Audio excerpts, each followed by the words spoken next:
From the studios of Farm Journal Broadcast, this is AgDay.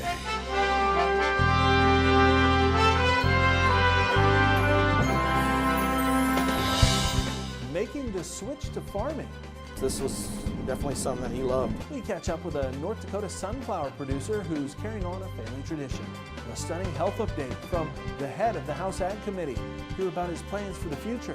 As concerns grow over the future of a program many farmers have come to rely on. So we're doing our best to make sure that we're getting that where it's going to have the best impact.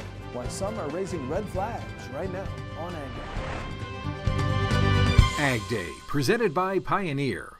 What's next happens when experience meets expertise. Pioneer. What's next happens here. Good morning, I'm Clinton Griffiths. It's a program many farmers have come to rely on in times of crisis. We're talking about the Emergency Relief Program, or ERP. And now a group of lawmakers urging USDA to make changes, saying American producers have experienced significant losses and they're concerned about the change to the program for losses that happened in 2022. Michelle Rook talked to the head of the Farm Service Agency about the new ERP program. And Michelle, it all comes down to money. Right, Clinton. FSA Administrator Zach Ducheneau told me after farmer complains they have been trying to take the lessons they learned from delivering the 2021 program to make ERP better, but also to best utilize the limited dollars that Congress has given them. In developing the program, USDA's Farm Service Agency is trying to stretch the budgeted dollars with ERP and ELRP 2022 because the indemnified losses far outweigh the dollars allocated for the program. When we were doing our work to ascertain what the proposed need would be, we set that estimate at about $10 billion. We were able to get $3.7 billion from our friends on the Hill to deliver this program.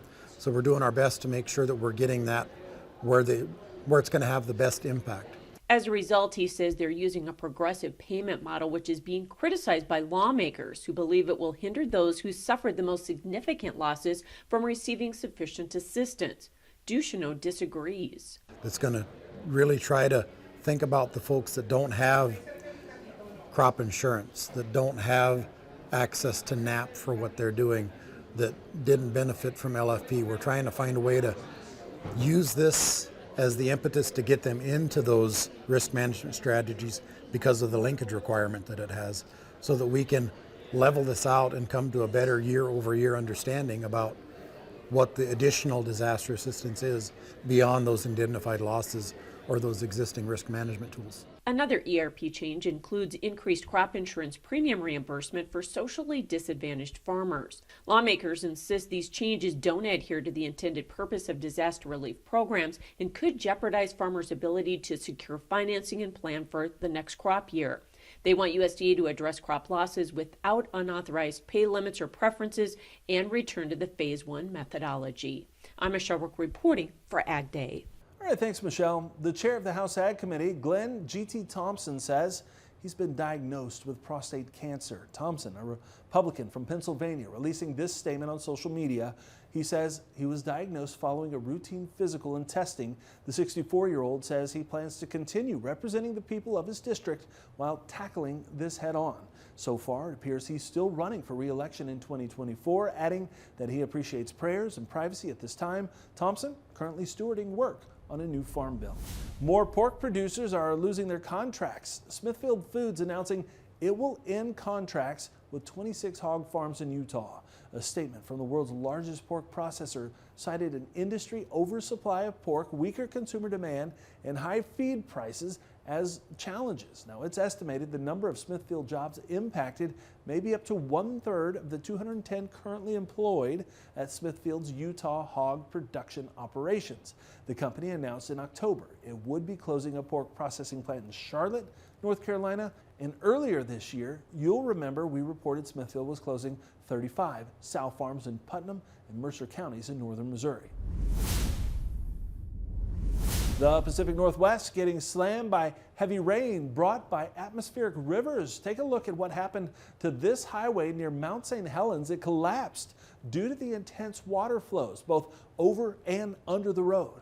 Crews say 11 people and a dog had to be rescued by helicopter after the landslide completely closed off the road.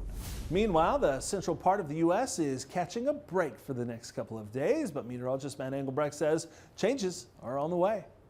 Yeah, one of the ways that we can kind of isolate how dynamic this next system is going to be is looking at the severe weather potential for December. Now, if we're in the spring, the summer, even the early fall, you get widespread severe weather. But December, when you start to see these little circles show up, what that is telling you is we have two extreme air masses plus the jet stream coming together for quite the system this weekend and into next week. So here's a severe storm risk on Thursday into Oklahoma, but also back out here towards the east. On Friday, that will start to go away. Now go ahead and take a look at your screen here. We're going to talk a lot more about that system coming up in about 10 minutes. We'll take you over to Sabina, Ohio, and another farmer putting a wrap on harvest 2023. Now Doug, out of Ohio, says that his friends and family pulled together to make it through the harvest season without any serious issues. He said it was his 51st harvest and he still enjoys it. I'll have more on that forecast coming up. Push the Bushel Boundary on Ag Day is brought to you by Tendovo Soybean Herbicide, raising the pre-emergence bar one clean row at a time. Now that harvest is over, how are farmers working to push the bushel boundary for 2024? Now, one practice is strip tilling, especially in cover crops. And as Farm Journal field agronomist Ken Ferry shows us, strips in cover crops can improve corn yields by reducing the allelopathic effects and carbon penalties next spring. Today we're working on a plot where we're looking at no-till, strip-till, and cover crops, and strip-till within the cover crops. We found out in a number of our plot trials over the past few years, if we were to strip through our cover crops in the fall, removing some of that cover where the row is going to go next year, especially in corn, we can take away some of that drag that we run into with the cover crops. Now today's mix is oats, radish, triticale, but at the same time, it tends to put a little bit of drag on our corn next year. So what we're trying to do is look at it all different ways, but one way is to drill it and then just strip through it after it's established. Another way is what we're doing right here is we're coming in here and we're shutting off meters on this drill every 30 inches. So as we drill this, we end up with a bio strip, I guess you would say about 15 inches wide. That'll give us a landing spot for next year's crop. So after this cover crop comes up, again, a solid seeded mat, we've got triticale, oats, and radish in here. We can plant right into that next spring. We do deal with the carbon penalty, the antagonism of the grass crops against each other in here, and maybe cooler, wetter conditions depending on the situation. But that's still a process that works, but leaving a strip or stripping through it, or like we're doing here, shutting the one of the rows off in the drill, we're leaving a strip down through here of dry soil. This gives us a place to plant into. We could freshen it if we want. This decreases, doesn't eliminate, but decreases some of the allelopathic toxins and the carbon penalty issues that we deal with in cover crops by leaving this strip open. All right, thanks, Ken. Now, Ken says strip till ahead of soybeans has some of the same benefits. Beans emerge faster and are not as affected by the carbon penalty of decomposing cover crops. According to new data from NASA, temperatures in the Corn Belt are trending higher. Take a look at these graphs. The scientists looking at both growing degree days and extreme degree days. Growing degree days are the beneficial temperatures in a day that allow a plant to grow and mature. Now, alone, growing degree days aren't harmful, but look at the extreme degree days. NASA says the number of days with temperatures above 86 degrees has steadily increased. Now that's the point at which plants begin to experience heat stress. NASA says this has been a trend since 1992 and they expect that to continue through the end of the century. Well, despite more export flash sale announcements from USDA, it was a mixed day for markets. We'll have details coming up next. And later, we're off to North Dakota for sunflower harvest. Find out about this year's cropping season in the country. Ag Day is sponsored by Germinator Steel Closing Wheels. Perfected in conventional, excels in no-till. Order your Germinator Closing Wheels today.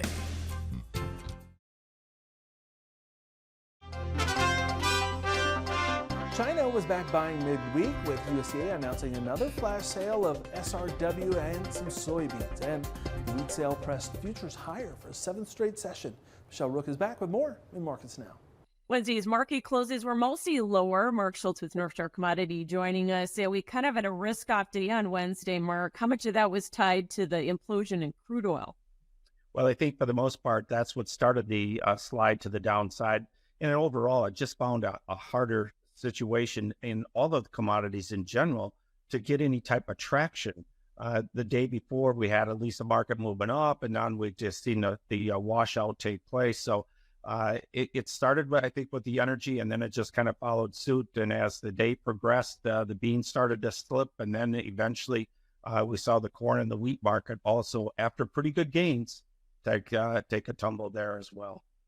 Yeah, but we did probably hit some chart resistance, at least in corn and wheat. We've had a pretty good run here on some of this China export business here recently, haven't we? Well, we certainly have. With the Chinese, they've been huge buyers here in the last 3 days with some big announcements of buying soft red wheat from the U.S., and that's rather impressive. So the wheat market, even you go back to last Monday, you were trading, you moved the market up some close to 80 cents on Kansas City wheat, maybe 85. So a pretty good move on up. So yeah, that market probably got it short term, a little bit overbought and due for a correction. And it looks like maybe we've got that in here. And now we're going with the corn. And of course, I'm always in the big picture. I'm still looking at, if you're going to move the corn market up, wheat market has to be the one that leads the way out of the hole. At least we started that. We'll probably get a correction here first of all, and then maybe we'll see if we can resume. If we can start taking out the highs that were posted today for the wheat, should be a good sign. Okay, we maybe got a little farmer selling there as well. Now, the cattle market imploded. In addition, some more new contract lows. Technical selling or the lower cash? What did it? Maybe a little bit of both, but here's the thing. The cash market, obviously it was a little bit weaker than what we had a week ago. $2, maybe $3 is probably where we're going to be when this is all said and done for this week. But the futures, the issue with the futures has been that we still have some lengthen by the funds in the cattle market. It's when you start making new contract lows, it's an acceleration to the downside. And the rallies up, but only last a day, 2 days at most, and then it's just a sell-off. Well, thanks for joining us. Mark Schultz, North Star Commodity. We'll have more AgDay coming up. AgDay is brought to you by Lamar's Toy Store, the largest and most diversified farm toy store in the U.S. They have new and old and do restorations and customizations too. You need to see it to believe it. Visit lamarstoystore.com or call us at 712-546-4305.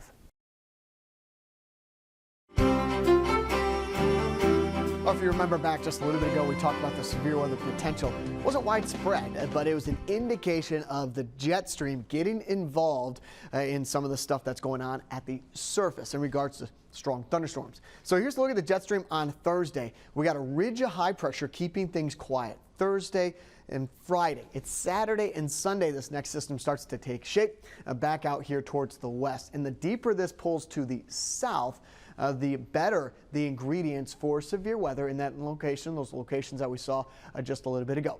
Now, as this translates to the east and deepens, it's going to pick up a lot of Gulf moisture. So when we start to combine not only the moisture in the atmosphere, but also what would be, it's positively tilted right here on Saturday into Sunday, as this trough goes negative right there, meaning it's pulled back here towards the west.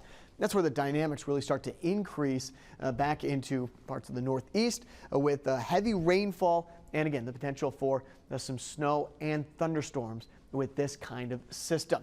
I'm not expecting a cold air outbreak. Rather, it stays pretty shallow. The jet stream is doing what it does in regards to digging a trough and then starting to pick up a lot of moisture with strong winds in and across the Midwest and the East Coast. And then on the other side of this system, a shallow pocket of cold air tries to come down. This is next Wednesday.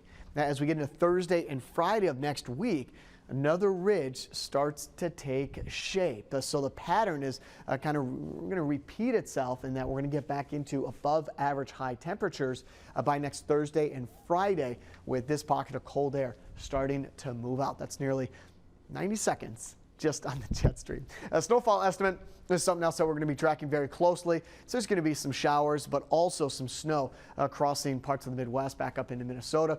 The cold air just is not there for widespread snow. That's mainly going to be isolated to parts of Canada.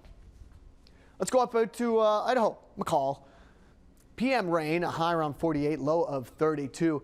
Kelso, Washington, near the Oregon border. Lots of rain the last couple of days, 46 degrees. And Highgate in Vermont, sunny skies. Theft. An Iowa cattle farmer has pleaded guilty to livestock theft along with committing fraud during the pandemic. The U.S. Attorney's Office for the Northern District of Iowa releasing information on a case involving 53-year-old Michael Budikofer of Monona. They say he operated an unlicensed custom cattle operation known as Fawn Hollow. They say he would sell the cattle primarily to a Wisconsin slaughterhouse, but wasn't registered with USDA as a dealer. They allege he also didn't own the cattle he sold, but kept the money for himself instead of giving it to his investors.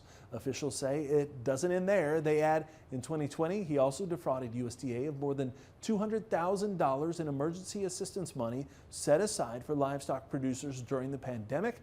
And officials say he also received over $1.5 million from the Small Business Administration during the pandemic. But instead of spending the money on his operation as he agreed to do, he spent it on an attorney in a Chapter 11 bankruptcy filing. They say he also recruited H-2A workers from South Africa under false pretenses, and then at a detention hearing, it's alleged he attempted to tamper with a grand jury and trial witnesses. Budikofer faces a maximum sentence of 30 years in prison and a $750,000 fine. In South Dakota, sheriffs are looking for information about approximately 200 head of cattle that are believed to be missing. The Bennett County Sheriff's Office posting this image of the brand that's missing. Rancher Paul Schultes reports they are missing from a herd that was on about 10,000 acres of pasture near Martin. He's offering a $10,000 reward that leads to the livestock being returned within 2 weeks. Now, he told one local news station he won't press charges if they're returned during that time. Well, you know, cattle, they're not the only crop growing in the Dakotas. Up next, we'll visit a sunflower farm as harvest wraps up for another season in the country. Hey, and don't forget to register for the Case IH Holiday Giveaway. Each lucky winner will get a Case IH prize pack full of great gifts. We'll announce the winners just before Christmas here on AgDay. Then, the grand prize winner will be announced just before the holiday on U.S. Farm Report. They'll win a Farmall C pedal tractor. To enter, head to the website on your screen, caseihholidaygiveaway.com.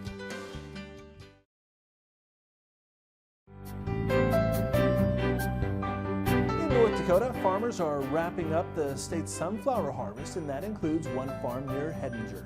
Like many North Dakota farms, the operation is a family affair, but as KFYR's Jody Kurzman tells us, there's something extra special about this family farm. Definitely a lot more calming. Grant Miller never expected to be here in this combine. This is Mitch's combine. Mitch is his younger brother. He passed away unexpectedly in 2021. Farming was Mitch's passion. This was definitely something that he loved. While Mitch farmed, Grant was running his own business, Flickertail Construction. I was framing houses in Bismarck. When Mitch passed away, Grant switched out his construction hat for his farmer hat. Right now, he's working to get this year's sunflower crop harvested. It's pretty good yield this year. For being a little later in the year, these are doing really well. Here, Grant feels his brother's presence. It's emotional. Grant has settled into a routine here on the farm, working beside his dad. I think it's a good life. It's a good, noble thing to continue. A life Grant has documented on Instagram. 'Twas the night before harvest. Under the handle, The Framing Farmer. Right now, it's just a lot of fun. Grant says maybe one day he'll make this page more educational and use it to teach the world about farming and ranching. A message he knows his brother would appreciate. Near Hettinger and Jody Kurzman, reporting for your news leader. All right, our thanks to Jody Kurtzman and KFYR for sharing that story with us. And that's all the time we have this morning. We're sure glad you tuned in. From all of us here at AgDay and Friend Griffiths. Have a great day.